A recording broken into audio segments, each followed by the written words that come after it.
This is one thing I really do not like seeing in the occult that immediately tells me that someone is not to be trusted. They're like, well, I took these psychedelic drugs and I had this vision and this experience of this deity, so your vision and your dream that you had without any drugs isn't as legitimate as my vision that I had with drugs of this god.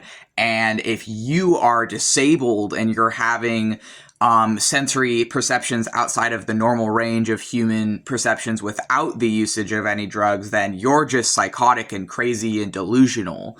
And it's like, that seems really fucking hypocritical to me. And that seems like just blatant, bold-faced ableism to me. And also, a lot of people need to fucking get this through their head. Schizophrenia is not the only disability where you can have sensory perceptions outside of the quote-unquote normal range of sensory perceptions.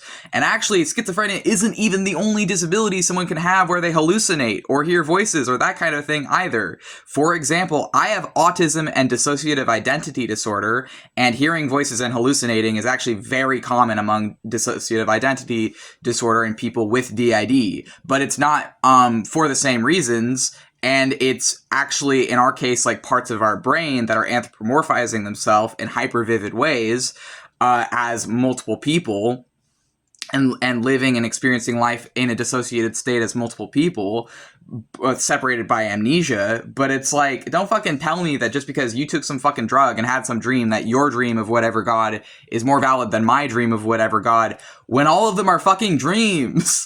And whether you're awake or asleep, it's all, frankly, a form of dreaming, in my opinion. As a chaos mage, like, one person's dream isn't more valid than another person's dream, and acting like it is ridiculous to me. Especially if one is, like, doing drugs and the other is not, and the person who's not is just being called psychotic because they didn't need to take drugs to have whatever experience they had. Clarify, I am in no way saying that just because someone did take drugs that makes their experience any less legitimate.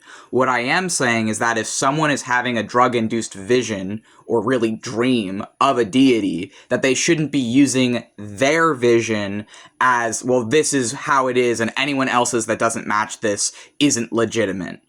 It's not just the ableism, it's also the usage of personal gnosis as the end-all be-all for what this thing needs to be.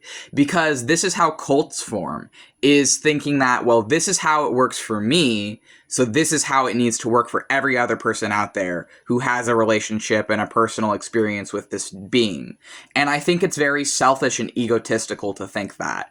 And honestly, I think it's a very, very easy trap that not only occultists fall into, but all spiritual people can fall into this trap. I even think atheists and anti-theists can fall into this trap too, because I used to be an atheist and anti-theist, and when I also fell into that trap of thinking, well, this is what I believe, so everyone else who doesn't believe this is just wrong, or is just stupid, or whatever. And that's the height of arrogance and ego, to think that just because something works one way for you, that it has to work that way for all the other 8 billion people on the planet. Like, that's ridiculous.